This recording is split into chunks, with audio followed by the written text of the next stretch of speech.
Imbes na sa plaza o simbahan, sa kalye itinanghal ng taga-Tondo, Maynila ang kanilang senakulo.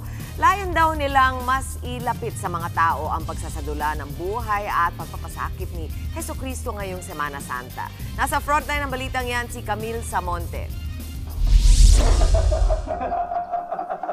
Nag-iikot ang grupong ito sa Barangay 85 sa Tondo, Maynila para magtanghal ng taunang senakulo. Bawat kalye ginawa nilang entablado.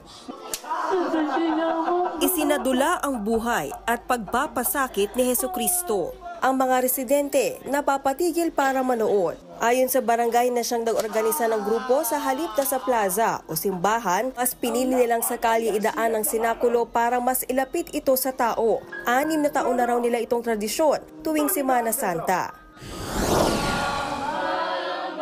Isa pang tradisyon tuwing Holy Week ang pabasa ng pasyon na kadalas ay pinangungunahan ng mga matatanda. Pero sa Malabon, mga kabataan ang nagpapabasa. Gaya na lang ng Gen Z at youth leader na si Michael Christian de los Reyes. Taong 1996 ang simula ng kanyang ama ang pabasa na ipinamana naman sa kanya ang tradisyon. Para ipagpatuloy yan, inanyayahan niya ang mga kabataan sa lugar.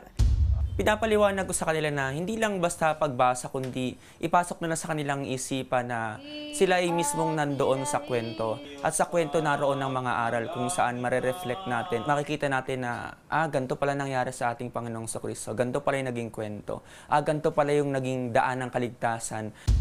Kadalasan daw na nagsasagawa ng pabasa sa mga bahay at ilang naman ay sa mismong simbahan. Bilang hudyat ng pagninilay sa panahon ng Kwaresma. Paalala naman ng simbahang Katolika ngayong Semana Santa, makiisa tayo sa gawain ng simbahan, makiisa tayo kay Kristo sa kanyang paghihirap at isabuhay natin yung diwa ng panahon ng mahal na araw.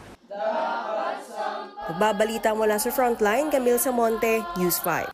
Mga kapatid, Chiki Roa Puno po. Simula ng inyong araw na puno ng impormasyong kapaki-pakinabang. Sama na sa isang makabuluhang umaga. Tumutok at mag-subscribe sa social media pages ng News 5.